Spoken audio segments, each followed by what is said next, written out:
54% के रूप में यहाँ चुनाव हुआ सदर लोकसभा 73 का, जिसमें बाबू सिंह कुशवाहा समाजवादी पार्टी के और भारतीय जनता पार्टी के कृपा शंकर जी आमने सामने टक्कर हुआ और कांटे का मुकाबला रहा। लेकिन वर्तमान जो सांसद हैं श्याम सिंह जी, वो कहाँ गायब हो गए? वो तो ऐसे लुप्त हो गए कि जैसे गधा के सर पर सींग लुप्त हो जाती है। गधा के सर पर सींग लुप्त हो जाती है, ऐसे लुप्त हो गए। ऐसे लुप्त हो गए अच्छा। जनता के बीच में।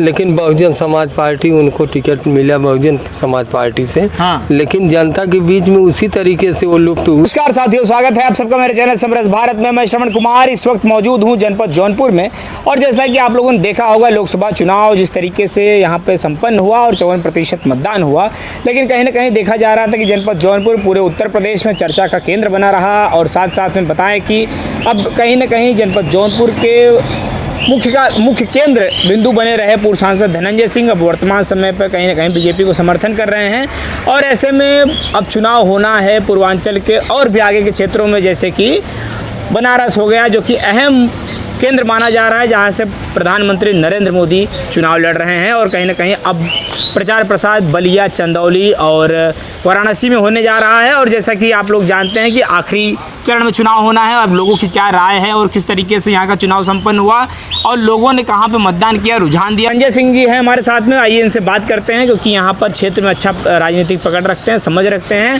स्वागत। नमस्कार। क्या कहेंगे इस बार जनपद जौनपुर का इलेक्शन कैसा रहा?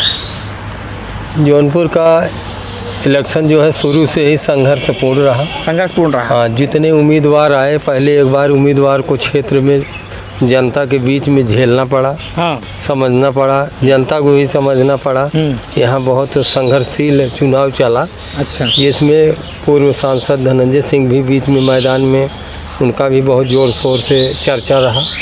और बीच में वह बहुजन समाज पार्टी से टिकट भी उनके पत्नी का घोषित हुआ, लेकिन फिर एकाएक टिकट कट जा रहा है। और कटने के बाद पुनः जो है परिस्थिति यहाँ बदल गई परिस्थिति। और बदलने के बाद यहाँ जो माननीय कृपा शंकर जी भारतीय जनता पार्टी से चुनाव लड़ने आए, उनके पक्ष में निर्णय आया। अच्छा। पूर्व सांसद धनंजय सिंह का, फिर उनके कार्यकर्ता, उनके जनमानस सब लग गए। कहीं ना कहीं केंद्र में यहाँ पे फिर से मुख्य भूमिका में धनंजय सिंह नजर आए, और उनके बीजेपी को समर्थन करने से फायदा मिला है क्या? धनंजय सिंह का मुख्य रूप से अगर देखा जाए तो किंग मेकर का काम करेंगे।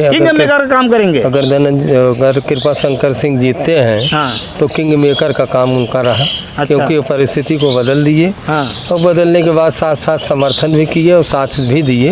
और उनके कार्यकर्ता जोर शोर से लगे, और जगह जगह काफ़ी मजबूती से वोट भी पड़ा, और अच्छा चुनाव रहा।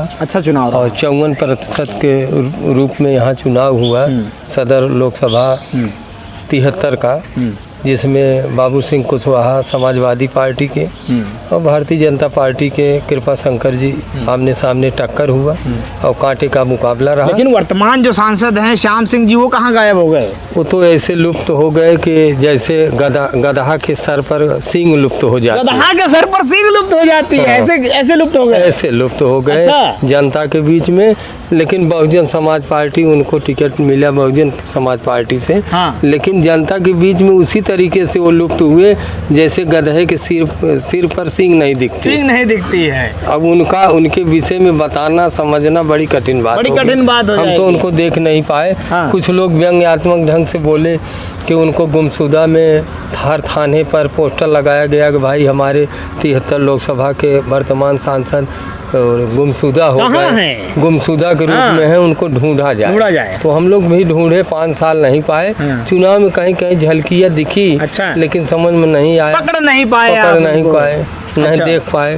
और यादव बिरादरी से आते थे, यादव बिरादरी भी उनसे नाराजगी जाहिर करते हुए समाजवादी तरफ गए। उन्होंने तो कहा कि मैं यादव हूं, और कहीं ना कहीं किसी यादव प्रकोष्ठ का उन्होंने अध्यक्ष बताया, और कहा कि अगर यादव वोट नहीं देंगे तो समझ लीजिए यादव बिरादरी जनपद जौनपुर से उनके प्रति अगर वोट नहीं करती है तो ये जान ले कि वो यादव नहीं है। क्या ये जुमला काम आया था? नहीं, जो कहे वो बात तो सत्य है। हाँ। लेकिन यहाँ के उत्तर प्रदेश के पूर्वांचल के और खास तौर जिला जौनपुर के यादव एक ऐसे यादव हैं, वो यादव को नहीं मानते। हाँ। मानते कब हैं कि जब उनके पास अखिलेश की दी हुई साइकिल हो उनके साथ, हाथी पा गए थे। अगली बार गठबंधन में थे तो झूम के वोट दिए। हाँ। इस बार वो साइकिल को ही अपना निशान मानते हैं, हाथी को नहीं।